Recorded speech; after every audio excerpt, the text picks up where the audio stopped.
for the benefit of the citizens of our countries and the entire African continent. Our East African region, which is home to more than 500 million people, rightly considers this moment to be its turn to offer leadership on the basis of the principle of inter-regional rotation. I am encouraged by the fact that more than ever, our region's leadership is alive to the complexity and dynamism of the challenges which form the regional and broader international context of our Pan-African moment. These challenges range from political instability and associated governance issues, conflict and insecurity together with related humanitarian tragedies, cross-border and international crime, including various forms of illegal trafficking in drugs, arms, and persons. Others include climate change, whose effects have trapped many countries in the difficult place between extreme drought on one hand and devastating floods on another. Equally encouraging is our firm shared understanding that this context is incomplete if we do not pay attention to the global implications of an African continent that is undeniably on the rise, powered by an unprecedented demographic dividend and equally incomparable endowment of natural resources, including critical minerals and renewable energy potential, which are vital for a future that is going to be underpinned by sustainable green growth. Our Pan-African moment, ladies and gentlemen, must be defined by the transformation of our collective capacity to solve our various crises and turn our potential into engines of sustainable growth and inclusive prosperity for present and future generations. In other words, the time has come for Africa to radically recalibrate its institutions to effectively facilitate growth and development across a broad range of spheres, thereby enlarging the field of possibilities of our nations and also our peoples. To seize this moment, we need an African Union that can coordinate, oversee, and drive important continental agenda in a manner that brings Agenda 2063 onto the fastest delivery track. This will be an AU that is empowered with adequate diplomatic, security, governance, financial, technological, and even ecological leadership, and a management capacity to steer us rapidly beyond the sustainable development goals to Africa that we all want for the benefit of every nation and every African citizen. The feeling that Africa is ripe for this historic moment of radical transformation is shared by all our people and all our friends. Nothing stops us from moving into the necessary gear to claim our destiny, and this is why institutional reforms at the African Union are fundamentally essential.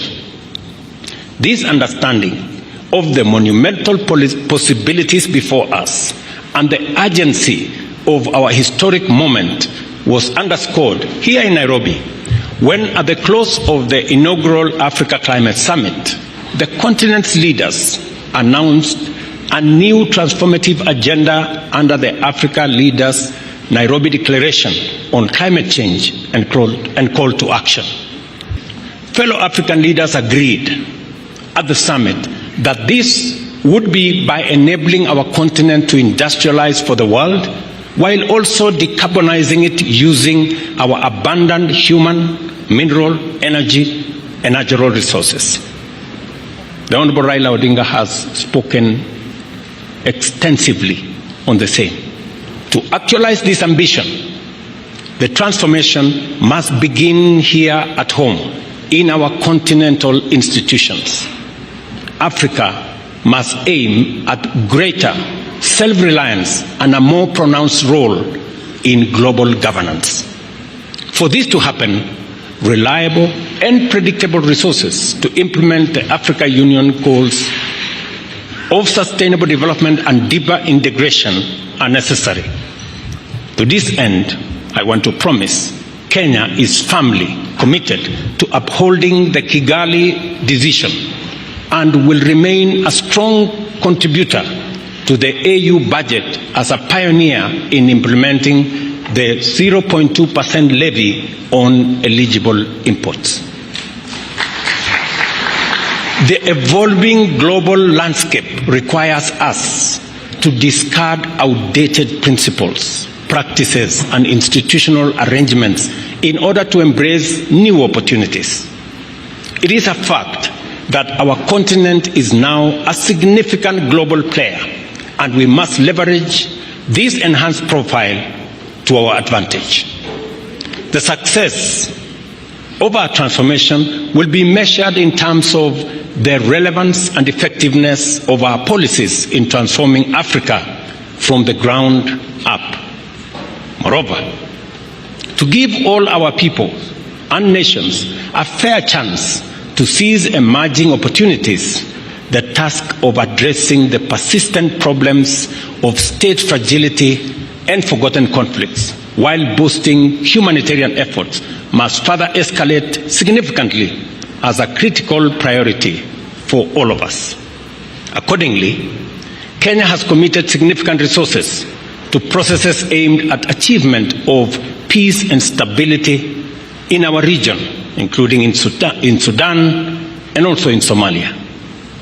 The complicated challenges arising from the prevailing geopolitical environment, including the impacts of war in Middle East and Eastern Europe, and the growing threats to cybersecurity at a time when humanity is increasingly reliant on technology and connectivity, which have intensified the dynamism and complexity of the operating environment of our institutions and require a flexible approach to technology and security. These are interventions that require leadership. Our commitment to strengthening multilateralism from regional to global levels remain steadfast. Kenya has already stepped up to enhance its contribution to Africa's development by championing institutional reform at the Africa Union. We believe that offering a highly qualified, experienced, and competent candidate to lead the Africa Union Commission is perfectly consistent with our commitment to the transformation of our continent through our institution of Pan-African unity. The Honorable Raila Odinga is a celebrated statesman whose longevity in leadership has been sustained by an unrelenting devotion to democratic change as the foundation of sustainable freedom and prosperity. Kenya has benefited from progress both on the broad stage of national governance as well as the evolution of specific sectors that are attributable to reforms championed by the Patriotic League of indomitable visionaries, among them the Honorable Raila Odinga. I want to say the Honorable Raila Odinga possesses the professional capacity and experience, a proven track record of transformative leadership, and a wide experience of accomplishments at the national and regional levels. Furthermore, the Honorable Raila Odinga enjoys a sterling reputation as a zealous Pan-African who has consistently demonstrated a strong faith in Africa's possibilities and exemplary commitment to the cause of laying a robust foundation for Africa's transformation in our time. Therefore, Excellencies, ladies and gentlemen, I know that Honorable Raila not only possesses the requisite credentials, but he is also the ideal candidate to lead the Africa Union Commission. Accordingly, Kenya endorses his candidature unreservedly and and we commit wholeheartedly to support his candidature, his vision, and his leadership.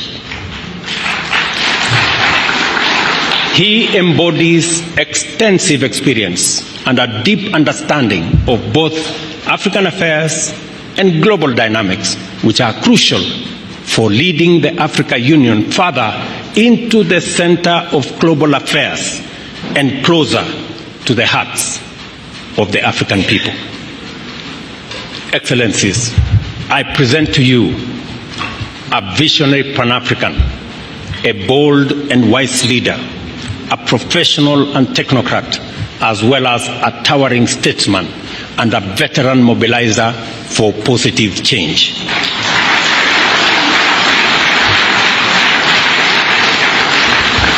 I am confident that he will give his utmost and do all it takes to make Africa proud and Africa powerful. I think the Lion story is apt.